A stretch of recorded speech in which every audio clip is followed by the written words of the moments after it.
So, some of you know about the shooting that happened in Texas yesterday, right? It's being reported that an active shooter situation in Uvalde, Texas, on Tuesday left 19 children and 2 adults dead. A guy by the name of Salvador Ramos was named as the 18-year-old high school student who stormed into a classroom at Robb Elementary School. The suspect shot his grandmother before entering into school, pursued by law enforcement officers. Accounts emerged of Ramos being bullied. The Washington Post reported that he spoke with a lisp and endured gay slurs for wearing eyeliners. Now, we don't know if any of that's true, but that's what they're reporting already. A reporter spoke to a man who knew the suspect's grandmother. He described a scene in which Ramos was angry that he did not graduate. And he got into an argument with the grandmother, and she was screaming, "He shot me! He shot me!" The unthinkable, a shooting at a Texas school. My heart was broken today. We're a small community, and we'll need your prayers to get us through this. Some lawmakers pleading with their colleagues for change. It is our choice to let it continue. Tonight, parents and the community left with more questions than answers. What motivated the shooter to open fire on the innocent? What compelled this 18-year-old suspect to commit such an act of violence? Now Texas's state and national leaders are weighing in on the matter. Take a listen to what Governor Greg Abbott had to say earlier this afternoon. There are families who are in mourning right now, and the state of Texas is in mourning with them for the reality that these parents are not going to be able to pick up their children. So you remember when they had that shooting in Buffalo? Well, Joe Biden, he and his little phony wife went over to Buffalo, right? Because it was white shooting black. They had to go there and really hit hard about it. It was white on black. Biden and Kamala Harris demand action. I'd hoped when I became president I would not have to do this again. Beautiful, innocent, second, third, fourth graders. And how many scores of little children who witnessed what happened see their friends die as if they're on a battlefield, for God's sake. To lose a child is like having a piece of your soul ripped away. There's a hollowness in your chest. You feel like you're being sucked into it and never going to be able to get out. I am sick and tired of it. We have to act. And don't tell me we can't have an impact on this carnage. So I would normally say in a moment like this, we would all say naturally that our hearts break, but our hearts keep getting broken. You know, I think there's so many elected leaders in this room, you know what I'm talking about. Every time a tragedy like this happens, our hearts break. Where do broken hearts go? All these broken hearts, where do they go? So my experts are here. How y'all this morning? So Chris, your thoughts about the shooting in Texas?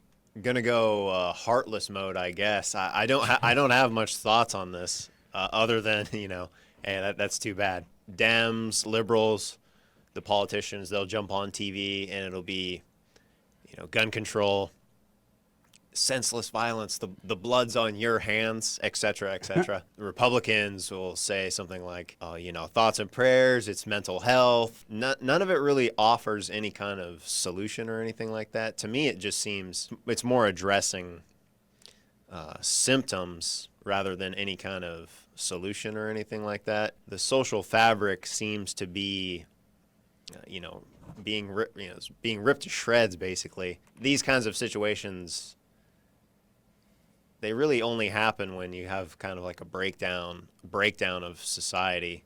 Whatever the Dems or whatever either side of the spectrum is going to say the problem is, I don't really think they have the solution. It's clear that there's a higher issue going on here. We always talk about spiritual problems here. I'd say that's the source, and then you can see it just falls apart from there. I don't know what this guy's family was like. Saw in the story that he was mad at his grandma. Like, I don't know about you, but I grew up with my mom and dad, and like my grandma was only in the periphery of my life. So if the grandma is in this guy's life enough to where she's the main part of the story and there's no mention of the mom and dad, I don't want to assume anything, but is he being raised by the grandma or something like that? Hake of the Hake Report, what were your thoughts on this shooting? Yesterday when I looked up at the TV, because we have like Fox News going on mute in the office, and I'm like, somebody said, "Oh, a shooting's going on right now." I'm like, "Oh gosh, another one." And people were mentioning little details like, "Oh, he shot his grandmother." And it reminded me a lot of the Adam Lanza story over in Newtown, Connecticut, the Sandy Hook Elementary School. And so like I joked to Chris, say false flag, say crisis actors. Your social media guy. I was trying to get you banned. But because it's just something to joke about now. It's not, I'm not heartbroken like these phony politicians are pretending to be. And I never was from the first time I ever heard of a school shooting when I was in high school. And I think this is what kicked them off, the Colorado school shooting. Were you in high school then? Yeah, I was 2 months till graduation, 4/20/1999. It's like the messed up kids end up hating their parents and hating everybody, and then they go and murder a bunch of people. And like Chris said, it's so predictable how the politicians will act. And speaking of solutions, Chris. There's no short-term solution. As long as it's taken for the country to become undone, it's going to take that long for it to be put back together again. But I imagine it's going to take people who are actually serious about finding the solution to live the life, basically, walk the walk and talk the talk, whereas we mostly just have people who talk the talk. We need upstanding citizens to, live outstanding lives, raise their families right, not hate, be Christian, of course, deport all illegal aliens. But no, yeah, as we've talked about before, it's a spiritual battle, so. So I'm asking real experts for a solution, not those phony experts with the degrees, right? What's the solution, Hake? It would be good to get rid of these public schools and not be having women be so in charge of the children. We do need men in charge of, as the children are, like you always say, after 3 years old, they should go to the father. These are the ones who are raising the violent thugs as well as the mass killers. In the old days, we used to have lynch mobs where the men of the town would enforce. That might be the opposite extreme, but clip that. You clip that. Big agree though. Big agree. Yeah. Men of the town looked out for the town, the community. That's amazing. That's a solution, huh? I mean, we've gone the so soft, the opposite extreme, to where so-called kids are defiant toward even the cops. They're getting into fist fights with the cops. Yeah. And they're punching old people on the street, and so there's no respect. We've definitely gone down the road of the woman.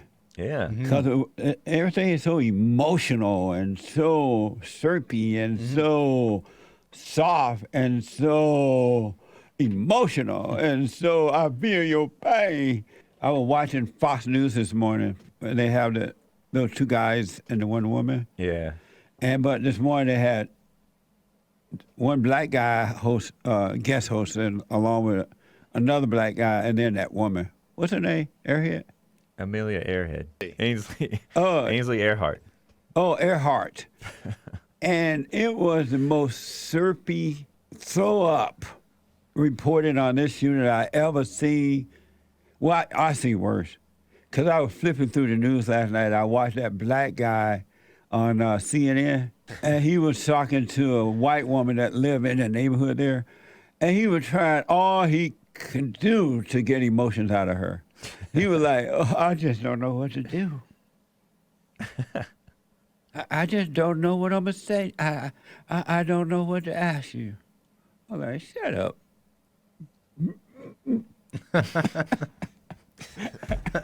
Terrible.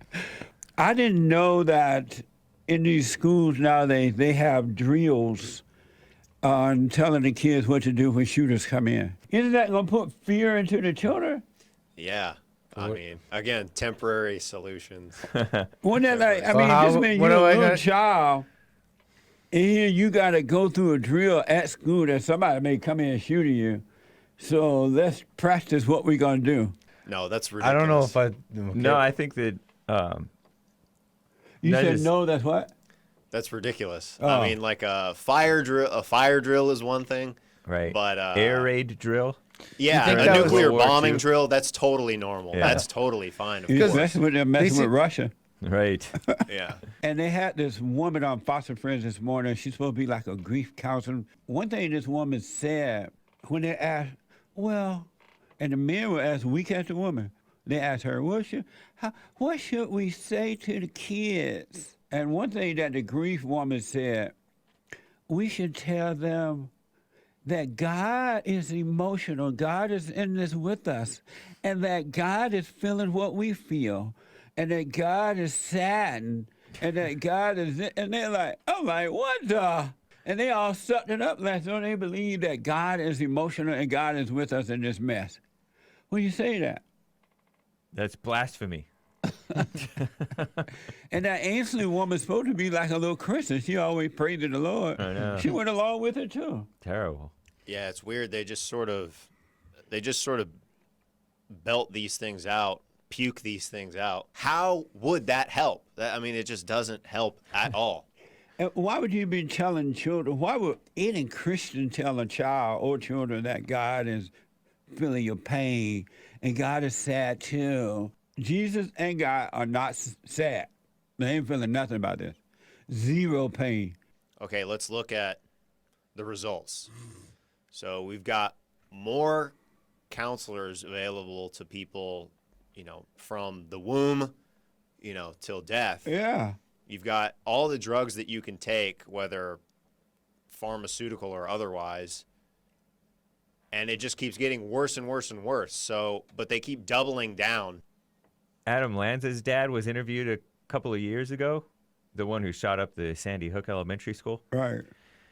And he's I wish my son had never been born. But he had been trying to see his son for like 2 years.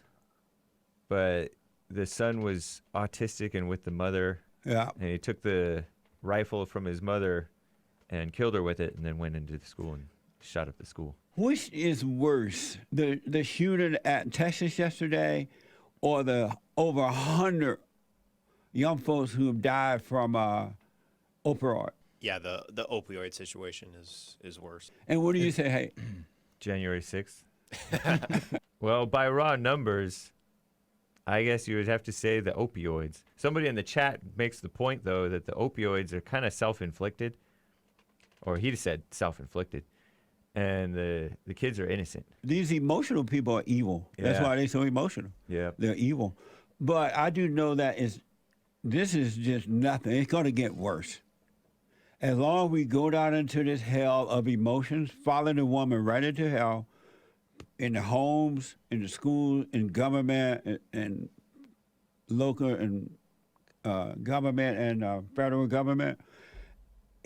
It's crazy how everybody following these women right down into hell. It's not going to get better.